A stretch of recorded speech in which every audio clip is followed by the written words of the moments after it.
Yesterday, the Florida House unanimously passed a bill that would provide compensation to victims of abuse at the former Dozier School for Boys in Marianna. The bill also includes another state reform school in Okeechobee County.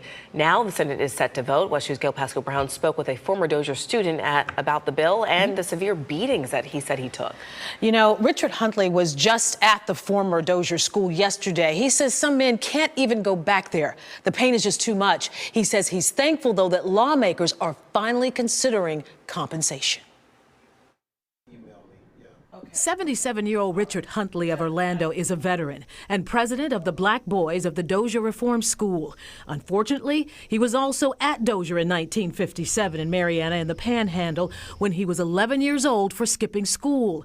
He remembers being taken to the White House for beatings in the more than 2 years he was there. This is the White House now. I suffered four times at the White House.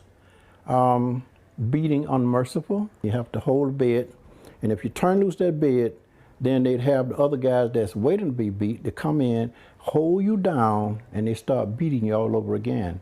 Huntley says even the beatings in the White House were segregated, but this giant fan in the ceiling would drown out the boys' screams, whether they were black or white. Some people make it out, some never make it out, you know. People are killed there. Researchers uncovered dozens of bodies buried at Dozier, but scores more are still missing.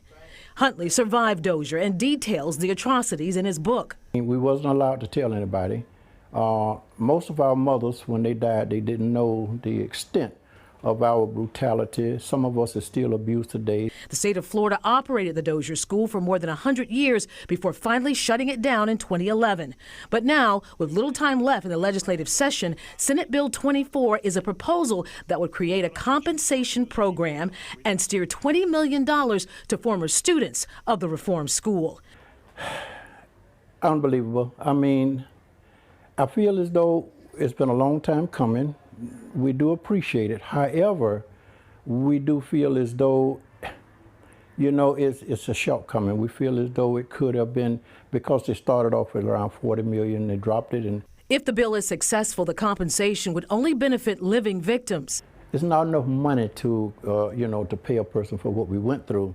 Huntley had two brothers who were also at Dozier who have since passed on. Now, a full Senate vote is expected on Monday. If the bill passes, it goes to the governor for his signature. Governor Ron DeSantis has the option to sign it, veto, or set the measure aside. Back to you, Summer.